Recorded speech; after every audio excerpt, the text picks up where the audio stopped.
it. So I kind of introduced myself a little bit earlier, but it may seem a little distant, but that's why I'm kind of standing up here in one spot. So basically, we'll have three buckets of things I'm going to run through. I'm Jim Ertel.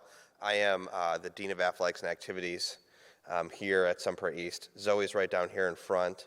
She's my assistant, and together we help run the Athletics and Activities Department, along with help from Deb Harbert, who is Eric Nee's assistant, and Eric oversees both high schools and the middle schools, and Deb is his assistant, like I said. So our contact information is up there. If you need anything, give our office a call. My number is my office line, and then you have Zoe's line as well. So that is our contact info. Three buckets of things we'll talk about today. We're going to kind of do some nuts and bolts athletic department stuff, and then we'll have kind of go over concussion protocol, which we always have to cover, and then sudden cardiac arrest information for families, and then I'll answer any questions you might have at the end. So we are ready to move along here. So the vision of our program is to basically have athletic activities programs that foster leadership, competition, success in the classroom and the community, and that our students walk away with life lessons and can be productive members of our society. So that's our big goal, and that's our vision district-wide. So that's what we're striving for in our what we do. And there's some things you should know, just some kind of early nuts and bolts here in this presentation. All of our busing is done through CoBussin, bus company. That's who we contract with. So if you ever have a concern or an issue with the bus, you can let us know, but also CoBussin. There is a bus liability waiver form that is available on our website, also in our office. So if you'd like to pick that up, because you have to self-transport your student home from an event, work that out with the coach, but then also make sure you're getting that bus liability waiver signed for us. Where to look if you want to know if events are updated. So we're getting into winter season now, so we generally see rescheduling that happens in winters if there's snow or ice days. We especially see this in spring with rain delays and things of that nature. So we update all our information through a program through our school, which is how different athletic departments communicate around the state, and that auto updates to our website. So if you're following our athletic and activities website, that'll have the most up-to-date information. Through that, you can also subscribe to certain teams and events, and if, let's say, there's a blizzard and we have to reschedule a basketball game or a hockey game to another day, when I do that in consultation with the other athletic director, when we update that in the system, it'll auto-notify you, so you can sign up for that if you're interested, and you can check that out on our website. Make sure you're buying a lock. If you have a locker here at the high school through the activities department, they're $5 and they can be purchased in our office. And then once you buy that lock, it's yours to keep. And then I have the handbook linked here, which is also on our website. Make sure you're checking that out. It is just being updated. And you can, if you have any questions sort of about the nitty-gritty details, you can look it up in that, or let us know and we can answer your questions. There's the liability waiver form. So this is kind of what you're looking for. Most of the stuff we worked on rebranding, so it's consistent across the district. So you'll see our Cardinal logo along with the Wolf logo on most of our new updated forms since both high schools have opened. Oops, excuse me.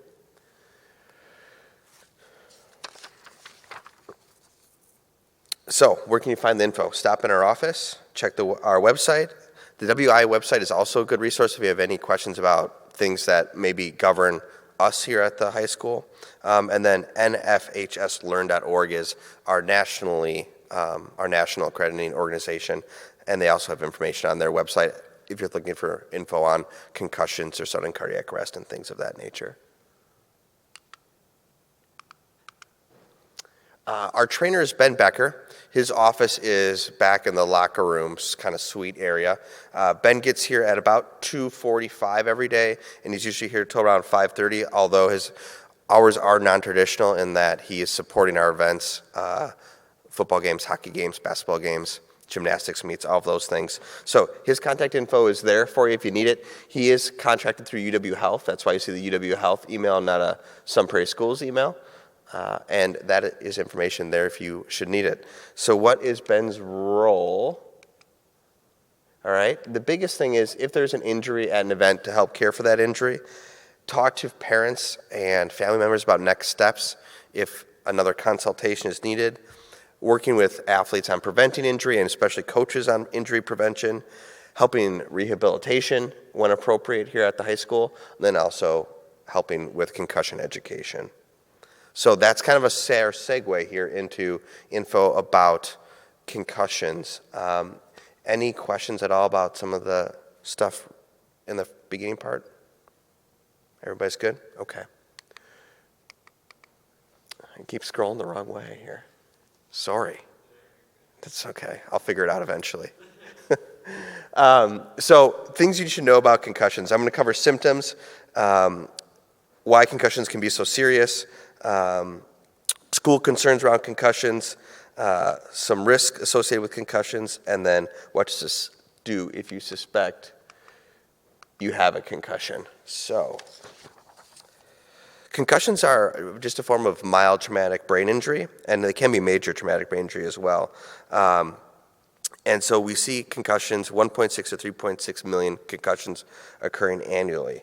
And you might be thinking, so why is this a topic that we're covering? Well, there is a state law, Act 172, that started in 2012 that requires schools to educate families and caregivers about concussions. And we're the 36th state to enact that. And this affects all organized youth athletic sports. So some important information.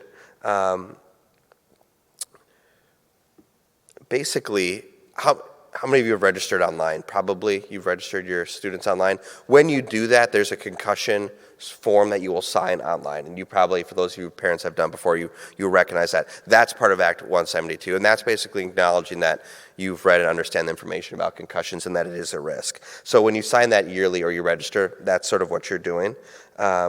So what do we do? Well, that's one of Ben's roles, which I touched on earlier, which is if there's a suspected concussion, it's really important that that student is removed from play and essentially analyzed or judged to make sure that they either do or don't have a concussion. A goal is not to return to play unless cleared by an approved medical professional, and that is really important. And that's one of our roles. So you may have it where Ben may get in contact with you and say, you know what, I think we need to have Zoe looked at for a possible concussion.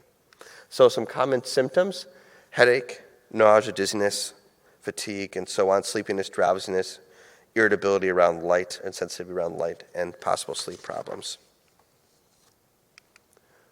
Some more symptoms: nervousness, feeling of being in a fog, visual problems, loss of appetite, and so on.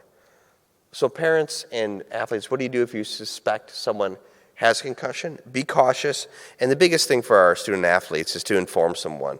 And that would probably be your coach, right? So don't be afraid in a game, practice, wherever, to let your coach know that something feels just a little off. And your coaches should be evaluating you too when they notice things like that. So don't be put off if they ask you, are you feeling okay? Or they notice some of these common symptoms and want to investigate further.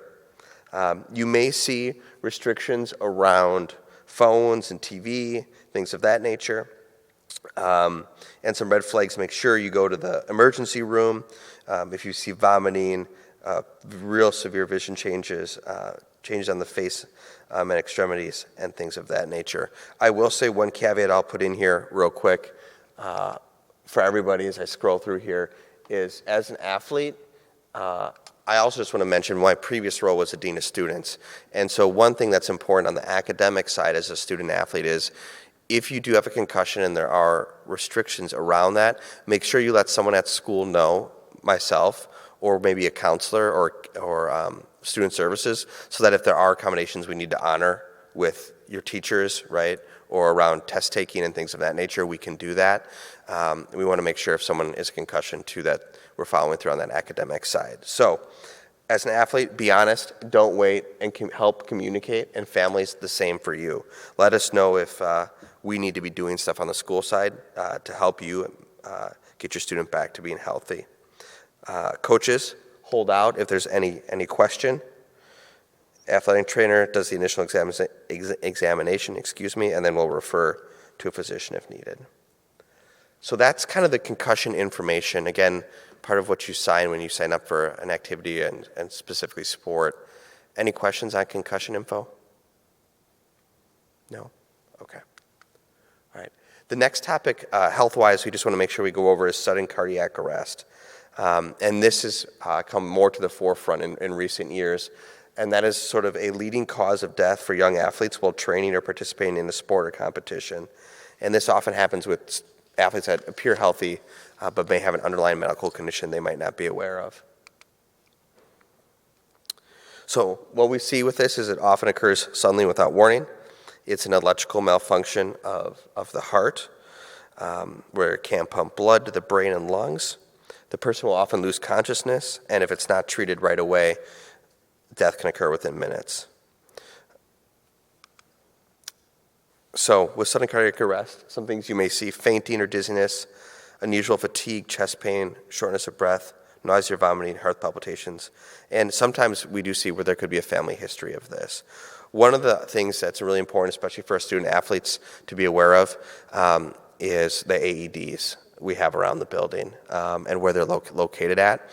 One thing you should know is all your coaches have an emergency action plan that they're required to carry on them or in their medical bag, and that would have the locations of the nearest AEDs when necessary. And so we have some right up here by the concession stand for those of you who might be doing a sport here, and then there's one right back by the locker room, and then we also have, I think, 4 or 5 of them at Ashley Field as well. So we have them as in close proximity to the areas where we see students having different activities. And so just be aware, talk to your coaches, ask, right? They may not know where the nearest one is, and so that's one thing I go over in my coaches meeting. But for students in the building, you see them, you know where they are every day because you're here. And so don't be afraid to always know where those safety features are. All right. So those are my 2 big buckets of info on health-related items. So transition here to just some basically foundations of what we're doing here in the athletic department and in the school as what our beliefs are. And so accountability, respect, coachability, passion, discipline, spirit of sacrifice, integrity, commitment, and unity. And when you walk down the athletic hallway, you'll see those hanging up by the locker rooms, right? And so those are the things we're focusing on. And what we really want to push is that athletics and activities is a privilege we want everybody to engage in, and you're going to earn that right and that privilege every day. And the other part to remember is that you are also amateur athletes. You're not professionals at this stage, and so you're doing your best to compete and be as successful as you can, but you're still amateurs. And if you have any questions around amateur status, it is kind of a hot topic right now nationally around name, image, and likeness. So if you do, as a parent, have any questions around that, feel free to reach out to myself and we can talk more about it. Important things to remember: the coach picks the team and decides who's going to play on the team. Work together and always have those educational values and communicate that with your coach. Some other, excuse me. Oh boy, there we go. I was going the right direction. Academic eligibility. This is a common question we get. The first thing to remember is you're a student first, and that's something we emphasize with your coaches. You have to be passing all your classes to remain eligible to play, all right? So if you're a student and you have an F or an I, the I is incomplete for those of you who might not be aware, right? That will limit your eligibility, and you do have to get a grade check into us, and that'll come to Zoe and myself, saying that you got your grade up from that F or that I. Often incompletes are if a student was out for some reason, where they have usually about a 2-week period to get that I replaced with whatever letter grade is appropriate, for those of you who don't sort of know the ins and out of sort of the grading policy. So if you ever have questions about grades, come on in and talk to myself or Zoe.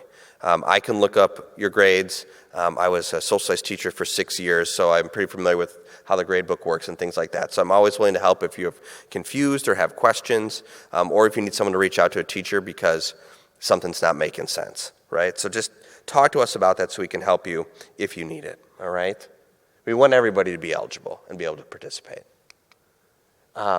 Code violations, I'm not going to go into this too much, but one of the things that I have to do that's more on the not as fun side of things is enforce the athletic code of conduct.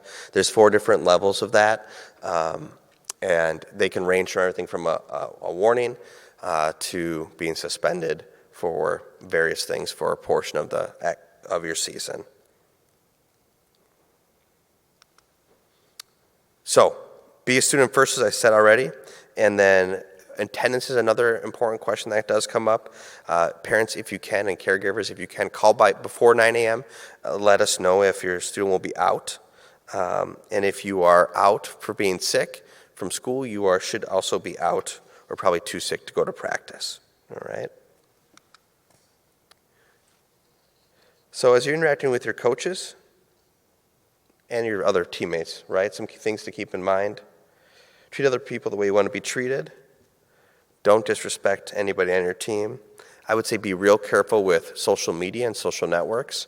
That's one area where I've seen code violations come up more and more frequently because what you post is often doesn't go away and stays with you, and people will screenshot those posts and share them with the athletic department or administration. So be real careful about what you're putting online. Just make sure it's appropriate and positive. Another important thing, absolutely no electronic devices in locker rooms. I know with students, your phones are with you almost all the time. It's really important that those phones are put away when you're using locker rooms. No fighting, and then also, of course, be coachable. One area where code violations also come up is if you were using any sort of substances you shouldn't be using. So that could be possession, consumption, smoking, drugs, performance-enhancing drugs. That results in a 50% loss of a season. One of the more common ones we see or that I work with is around vaping. Vaping would be nicotine or otherwise would be a 50% suspension of an athletic season. So make sure we are not vaping, and if you see people vaping, encourage them to make a healthy choice, right? So what are things and ways that we do to support our students where they may be struggling with things of that nature? One is student services. We have the AODA program, which helps students if they need assistance in working through the process of trying to quit or have a substance they're struggling with. You can also self-refer yourself to student services if you need anything or any support, and the consequences are progressive. Students do have the option, if they were to serve a code violation for vaping, for example, where you would initially lose 50% of your season, you can earn 25% back by completing this counseling with student services. So just be aware of that, and that's something I always go over with students if I'm working through situations of this nature.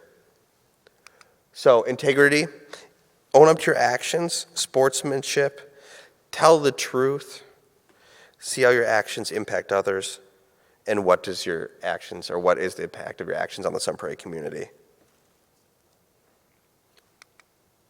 So chain of communication. So if parents or students are having an issue, the first line in the chain of communication should be your coach, whether that's your JV coach, your varsity coach, whatever, right? Talk to your coach.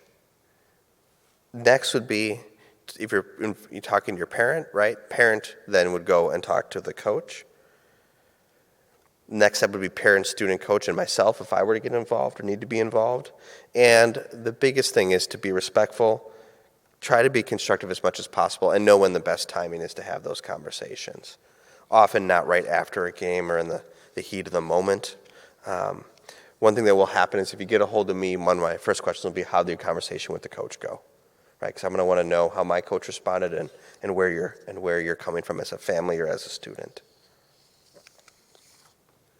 So which role are you? Parent, student, or coach? Pick your role and kind of stay in that lane, right? And then we do have some parents that are also coaches too, so you have to know how to separate that out, right? Which one's applicable and when. But if you ever need questions, always reach out to me. One rule just for important for parents to know is if you are ejected from a WIAA game, you are banned for the next contest. So always try to maintain a positive attitude as much as possible when enjoying a contest, because if you are asked to leave, you will be banned for the following contest. And just so you know, right, for all of our athletes out there, when you sign that code of conduct, it applies all the time, 365 days a year, 24 hours a day.